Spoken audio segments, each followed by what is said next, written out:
இப்போ நிறைய பேருக்கு பார்த்தீங்க அப்படின்னா கைகளில் நிறைய பிரச்சனை வருதுங்க. இப்போ எல்லாருமே பார்த்தீங்கன்னா கால் முட்டி பற்றி பேசுகிறோம், கால் பாதங்கள் பற்றி பேசுகிறோம். ஆனால் வந்து கை சார்ந்த பிரச்சனைகளை பற்றி யாருமே பேசுறது இல்லை. அதுக்கான சொல்யூஷனும் பெருசாக நம்ம கொடுக்கறதும் கிடையாது. ஆனால் அதுக்கு ஒரு சூப்பரான முத்திரை தாங்க இன்னைக்கு நம்ம கற்றுக்க போகிறோம். அது பேர் கர முத்திரை.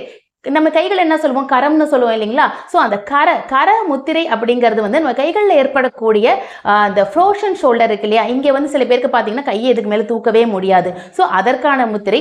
அதே மாதிரி வந்து இந்த ஜாயிண்ட்ல வந்து டென்னிஸ் எல்போன்னு சொல்லுவோம். ஸோ இதையும் பார்த்தீங்கன்னா ரொம்ப ஸ்டிஃப்னஸ் இருக்கும். ஸோ இங்கேயும் வந்து பெயின் அதிகமாக இருக்கும். அண்ட் தென் பார்த்தீங்கன்னா ரிஸ்ட் இருக்கு இல்லைங்களா? ஸோ இந்த ஒரு மணிக்கட்டில் வர பிரச்சனைகளுக்கும் இந்த சின்ன சின்ன மூட்டுகளில் வர வீக்கம், வலி, இந்த மாதிரி வந்து கைகள் சார்ந்த உங்களோட ஷோல்டர்லேருந்து ஆரம்பிச்சு இந்த ஃபிங்கர்ஸ் வரைக்கும், இந்த விரல்கள் வரைக்கும் உங்களோட கைகளில் ஒரு வீக்கம் வந்தாலும் சரி, இல்லை வலி ஏற்பட்டாலும் சரி, இல்லை எரிச்சல் ஏற்பட்டாலும் சரி, இல்லை என்ன மாதிரி ஒரு பிரச்சனைகள் ஏற்பட்டாலும் சரி, நான் இப்போ சொல்லிக் கொடுக்கக்கூடிய கரமுத்திரை செய்வதன் மூலமாக ஒரு நல்ல அற்புதமான பெனிஃபிட்ஸ் நம்ம எடுக்கலாங்க. இப்போ இந்த கரமுத்திரை எப்படி பண்ணலாங்கிறத பார்க்கலாம். ஆக்சுவலி பார்த்தீங்கன்னா உங்கள் கைகளில் வந்து இந்த 3 விரல் இருக்கு இல்லைங்களா, நம்மளோட காற்று மூலகம், ஆகாய மூலகம், மண் மூலகம். ஸோ இது 3ஐயும் இப்போ மடித்து உள்ளங்கையில் இப்படி வைக்க போகிறோம். அண்ட் தென் நம்மளோட நீர் சக்தியை மட்டும் இந்த மாதிரி ஸ்ட்ரைட்டாக வைக்க போகிறோம்.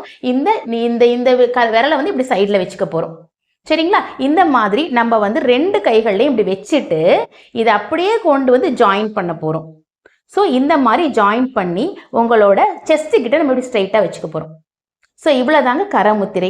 இதில் பார்த்தீங்க அப்படின்னா நம்ம சுண்டு விரலில் எல்லா ரேகைகளும் ஒன்றா ஜாயிண்ட் ஆகணும். ஆக்சுவலி 4 ரேகை உங்களுக்கு தெரியும். 4 ரேகையும் வந்து ஒன்றா ஜாயிண்ட் ஆகணும். இந்த மாதிரி நம்ம வானம் பார்த்த மாதிரி இந்த மாதிரி வச்சுக்கணும். ஸோ இந்த முத்திரை எவ்வளோ நேரம் செய்யணும் அப்படின்னா ஒரு 20 மினிட்ஸ் நம்ம செய்யலாம். ஸோ காலையில் ஒரு 20 மினிட்ஸ், ஈவினிங் ஒரு 20 மினிட்ஸ். கண்டிப்பாக இது வந்து ஒரு நாள்பட்ட ஒரு கைகள் சார்ந்த பிரச்சனைக்கு ஒரு எளிய தீர்வாக இருக்கும். அண்ட் தென் பார்த்தீங்கன்னா ஒரு எஃபெக்டிவ் தீர்வாகவும் இருக்கும். கண்டிப்பாக இந்த முத்திரையை நீங்கள் ப்ராக்டிஸ் பண்ணிவிட்டு ஃபீட்பேக் வந்து கமெண்ட்ல சொல்லுங்க.